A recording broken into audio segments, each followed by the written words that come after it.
Hola mi gente, bienvenidos à la table de mariage. Je suis Maria Sanz et aujourd'hui, je vous invite à faire un tour dans mon pays d'origine. On s'en va au Venezuela, donc on se fait une émission 100% vénézuélienne.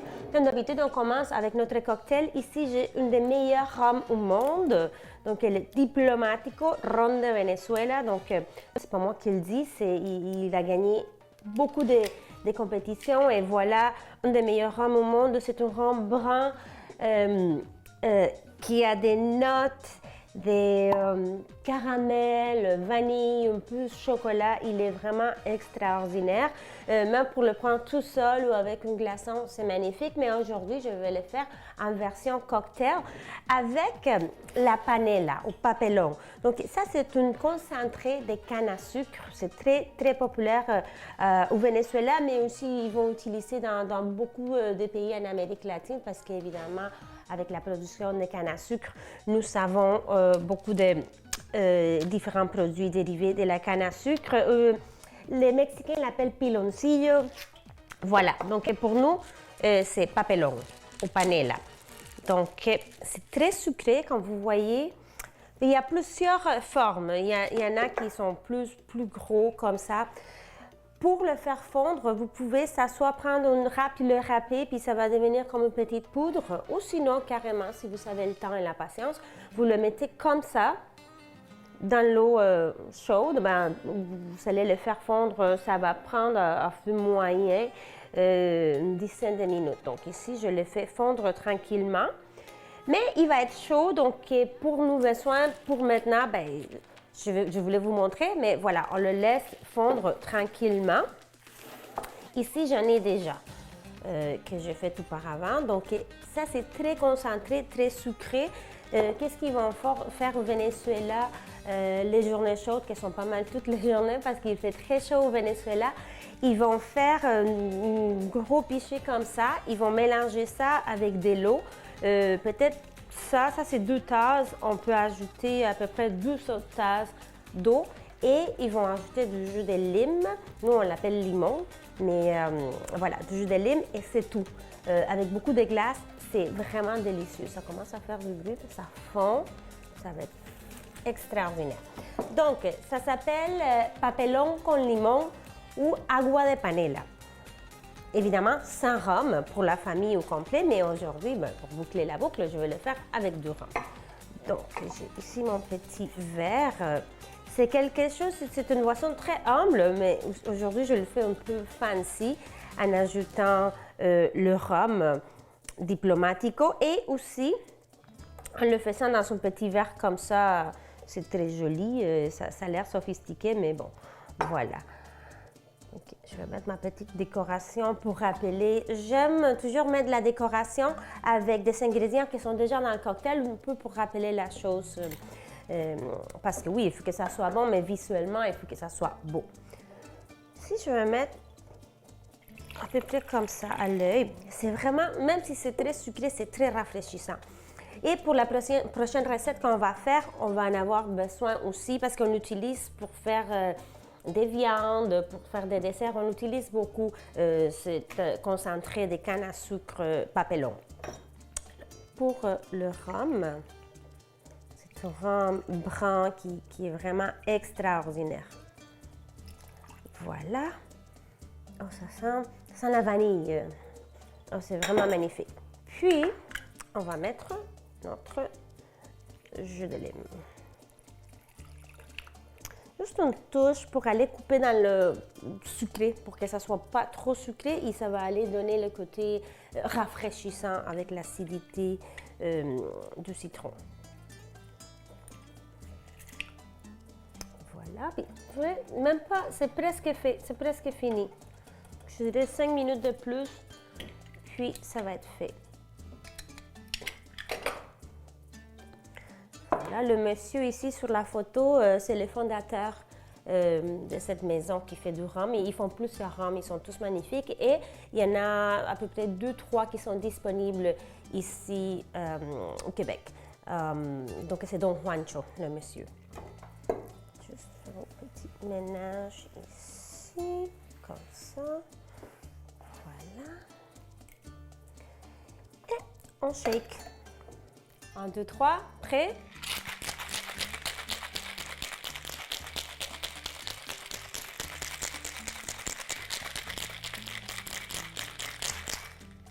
Voilà. Papelón con limón.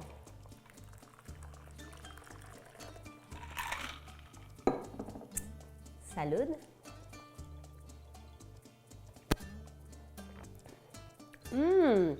Oh wow! Super, il est vraiment pas sucré. Oh, c'est magnifique.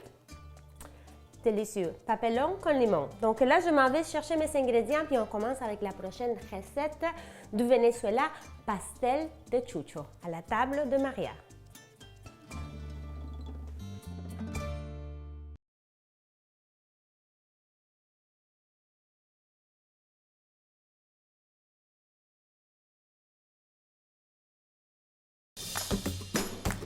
Donc aujourd'hui, je partage avec vous une recette traditionnelle vénézuélienne. Donc c'est le pastel de chucho. On pourrait dire c'est l'équivalent, juste pour vous situer un peu, pour vous donner une idée de quoi on parle. C'est comme le pâté chinois vénézuélien, sauf que il n'y a pas de pommes de terre, il n'y a pas de maïs, il n'y a pas de viande hachée. C'est des sétages qu'on va faire avec le plantain. Puis la farce, au lieu d'être faite avec la viande hachée, on va la faire avec du poisson blanc que vous voulez. C'est sûr qu'au Venezuela, on utilise le chucho, donc c'est une variété de poissons qu'on ne trouve pas ici, au Québec. Donc, j'ai pris des filets de sole. Vous pouvez aussi très facilement utiliser la morue ou vous pouvez utiliser la tilapia également. Donc, c'est vraiment ce qu'on recherche. C'est un poisson blanc qui se défait facilement parce qu'on va l'émietter, il va être tout émietté. Je ne vous recommande pas de prendre du saumon parce que le saumon, il goûte trop. Puis oui, il peut se défaire, mais c'est vraiment pas ça qu'on recherche. On veut un poisson blanc. Et pour notre farce également, on va se faire, comme d'habitude, un sofrito pour donner énormément de saveur à notre préparation.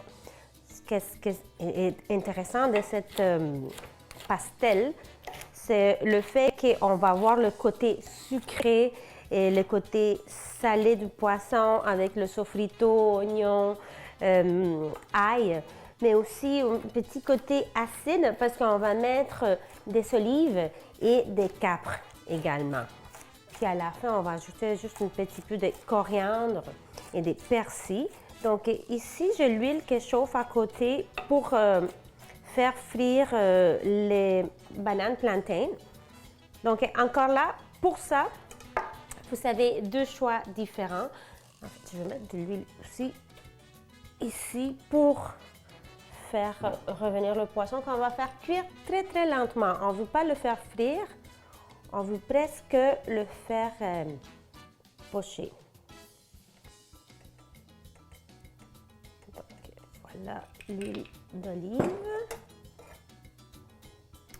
Donc comme je vous disais, pour les bananes plantain, vous avez deux choix. Vous pouvez les faire frire comme moi je vais le faire.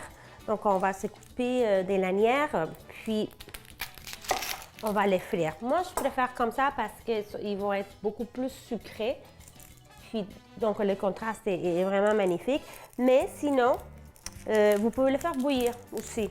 Donc, vous le faites bouillir tout simplement dans l'eau et vous allez faire une purée avec le banane plantain. Il va falloir ajouter un peu de beurre aussi pour donner une belle texture. Donc, les deux fonctionnent très bien. Vraiment, c'est votre choix. Mais moi, aujourd'hui, je vais les faire frire. C'est sûr, c'est moins santé, mais je préfère honnêtement le côté caramélisation qu'on obtient quand on fait frire le plantain. Donc voilà pour mon petit sofrito.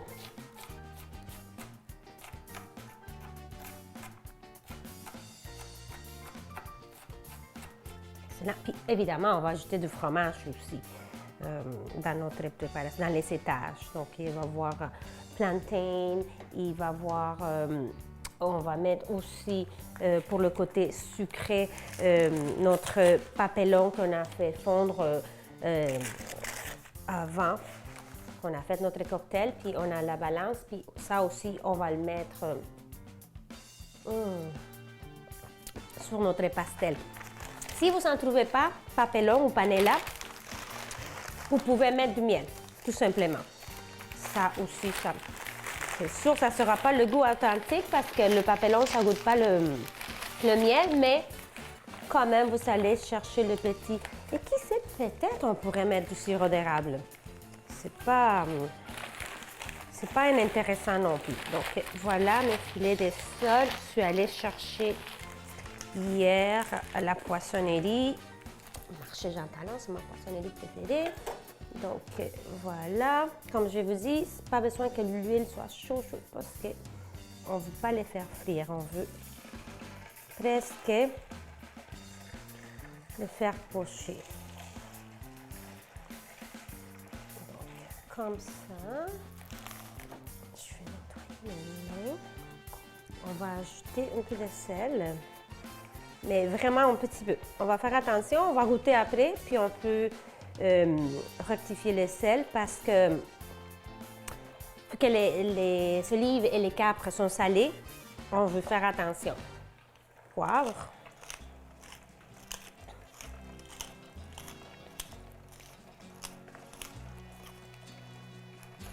Voilà. C'est tout. Excellent. Donc là, j'ai mes légumes. Je vais prendre de l'ail aussi qu'on va ajouter.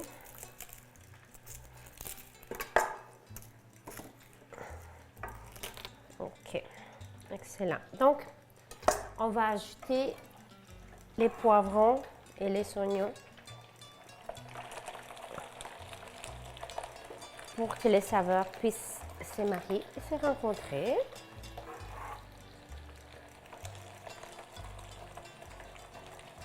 Vous allez voir, c'est très facile, il va commencer à se défaire tout seul. Donc, je prends ma petite spatule comme ça. Vous voyez? C'est exactement ce qu'on veut, qui commence à se défaire. Excellent. Même avec cette farce-là qu'on fait aujourd'hui pour le pastel de chucho, on peut faire des empanadas aussi. Chez nous, on les appelle empanadas de cassón, mais c'est fait avec une variété c'est une sorte de requin, un tout petit requin qui est vraiment, qui vient de notre région. C'est super, super bon. Donc, ça, dans des empanadas, c'est magnifique. OK. Donc, on va laisser cuire le poisson tout doucement, tout tranquillement. Je vais aller laver mes mains pour ensuite continuer avec l'étape suivante, que c'est couper et faire cuire le plátano. Donc, à tantôt.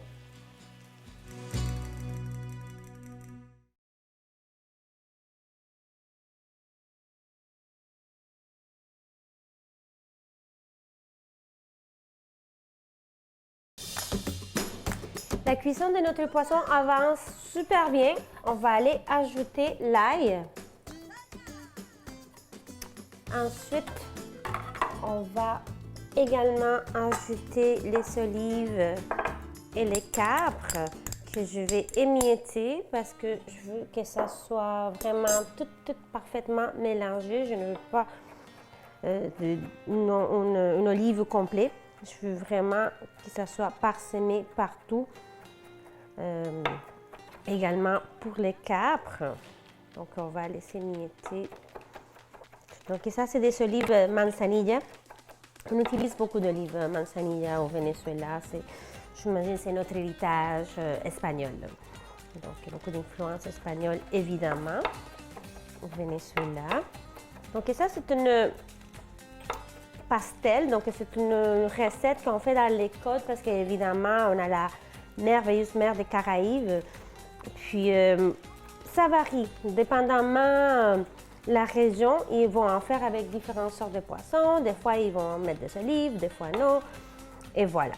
Donc, moi, c'est ma version parce que j'utilise des ingrédients que j'adore. J'adore les olives, les capres. Et voilà. Donc, c'est l'huile qui chauffe, là. Il faut que je me dépêche pour commencer à faire frire les plantains, que ça va être notre premier étage de notre pastel de chucho, ou comme je l'ai baptisé, pâté chinois vénézuélien. Donc, ici, j'avais du persil et la coriandre, évidemment. Oups! Voilà. Donc, on mélange ici pour que les ingrédients puissent... Vous voyez, ça s'est défait tout seul, le poisson. On va avoir vraiment un super émietté. Ah oui, ça va être rempli de saveurs. On va goûter tantôt, voir côté sel et poivre pour pouvoir s'ajuster. Très bien. Donc, on le laisse cuire encore un peu. On ne veut pas que ça soit trop liquide parce qu'on veut que ça se tient quand même notre pastel. Parce que c'est vraiment comme une lasagne aussi. Sauf qu'il n'y a pas de pâtes ni de sauce tomate. Voilà. OK. On continue la cuisson là. Ici, je vais juste baisser la température parce que là, ça chauffe beaucoup. Je vais vous montrer. Je l'ai déjà fait dans des autres émissions, mais peut-être vous n'avez pas vu l'autre émission. Donc, je vous montre. Banane plantain, c'est de la même famille des bananes, mais il faut les cuire. On ne le mange pas cru parce que sinon, on va avoir des maux de ventre et ce n'est pas souhaitable. Puis, on les trouve, vous allez le voir vertes ou comme ça, jaune et noir. Ne vous inquiétez pas, s'ils sont noirs, ça veut dire qu'ils sont parfaitement prêts parce qu'ils vont être très sucrés. Quand ils sont jaunes, ils sont beaucoup plus solides, mais ils sont moins sucrés. Puis eux qui sont verts sont encore moins sucrés. Donc, ce qu'on recherche ici, c'est le côté sucré pour faire contraste avec notre farce des poissons. Donc voilà, je vais faire frire les plantains, puis on revient avec l'étape suivante. On va faire l'assemblage de notre pastel de chucho du Venezuela. On est prêt pour faire l'assemblage de notre pastel de chucho. Donc ici, je mets plantain que j'ai fait cuire. On peut le mettre comme comme on veut. Ça va être la première étage. Nous n'avons pas besoin d'ajouter de l'huile ou du beurre ou de rien parce qu'on les a fait cuire dans l'huile. Donc voilà, ils ne vont pas coller au fond de notre... Ce qu'on veut vraiment, c'est aller couvrir toute la superficie parce que voilà, ça va être la base de notre... Donc je pense que nous savons assez, peut-être un petit bout ici. Voilà, parfait. Ensuite, on va prendre un petit pinceau, mais si vous n'en avez pas, vous pouvez utiliser une cuillère, c'est pas grave. Donc, on va mettre notre concentré des papellones. Donc, c'est le concentré de canne à sucre qu'on a fait fondre, dissoudre dans l'eau chaude. Donc, on ajoute ça. Il y a des gens qui, après cette étape-ci, ils vont mettre aussi de l'œuf. Ils vont carrément prendre de l'œuf pour que ça tienne, mais moi, je ne trouve pas que c'est nécessaire. Puis, je n'aime pas nécessairement non plus le goût que ça va donner à notre pastel de chucho. Donc, voilà pour la première étage. Ensuite, on ajoute notre farce de poisson. Donc, c'est des filets de sole qu'on a fait cuire tranquillement. Comme vous voyez, je les cuis jusqu'au moment que ça soit encore tendre, mais c'est pas liquide. Mais c'est pas sec non plus, parce qu'on ne veut pas que ça soit trop sec non plus. Ah, Vous allez voir le contraste des saveurs. C'est vraiment très, très agréable. C'est délicieux. Puis, voilà. OK. On va vraiment compacter le tout pour que ça puisse se tenir. Excellent. Ensuite, on va ajouter du fromage. Normalement, c'est queso blanco, mais je sais que c'est difficile à trouver pour les gens qui n'habitent pas proche des marchés latino-américains et surtout en région. Donc, j'utilise ici le fromage mozzarella qui, honnêtement, ça fait parfaitement la job. Vraiment. Parce qu'il n'y a pas trop de goût, donc il ne va pas prendre beaucoup de place, mais il va fondre. Et c'est ça qu'on veut, que ça fonde. Voilà.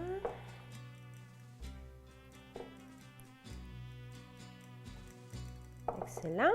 Puis, une dernière couche de plantain.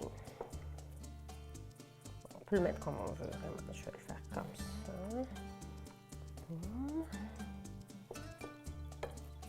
Oh là là, juste! Incroyable. Voilà. Puis, que ça soit compacté. On va mettre des maisons propres. Hein? Encore notre papillon ou panela. Ça va aller accentuer le côté sucré des plantains. Puis aussi caraméliser la chose parce qu'ensuite, on va l'envoyer au four à 375 pendant une quinzaine, vingtaine de minutes. Pas trop longtemps parce que tout est déjà cuit. C'est vraiment juste pour faire fondre le fromage. Pour que ça puisse lier le tout puis soit... Oh là là, ça va être trop bon! Vous pouvez servir ça avec une salade d'avocat et tomates. C'est magnifique. On a des avocats extraordinaires au Venezuela et aussi des tomates. Les tomates au margarita sont hallucinantes. On dirait qu'elles sont énormes. Ça sent la tomate, ça goûte la tomate. C'est pas... Ici, des fois, j'ai la misère. Je vais au supermarché, tout sent la tomate et ça sent rien. Et je trouve ça triste. Bon, voilà, mais tout est parfait. Les quantités, ouh là là là là, je suis fière de moi. Et dernière couche de fromage, queso. Juste compacter le tout pour que ça puisse se tenir. Fromage. Et voilà, on envoie ça au four, puis on se revoit dans quelques minutes pour faire la dégustation de notre pastel de chucho de Venezuela. À tantôt!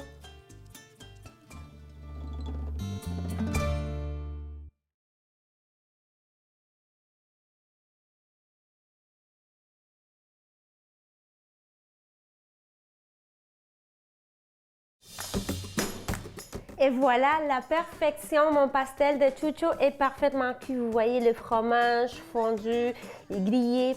Et ici, on peut voir les différents étages, plantain, fromage, poisson.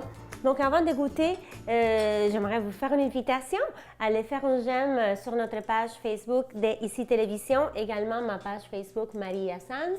Nous sommes également sur Instagram, Ici Télévision et Maria Sanz COM. Je vous aime beaucoup et je vous donne rendez-vous la semaine prochaine ici à ma table, la table de Maria. Donc, on s'apprête à goûter notre pastel de chucho venezolano ou le pâté chinois à la vénézuélienne. Là, j'ai trop hâte. C'est chaud. C'était au four là, pendant une vingtaine de minutes, donc il est vraiment très très chaud. Je vous dis, buen provecho.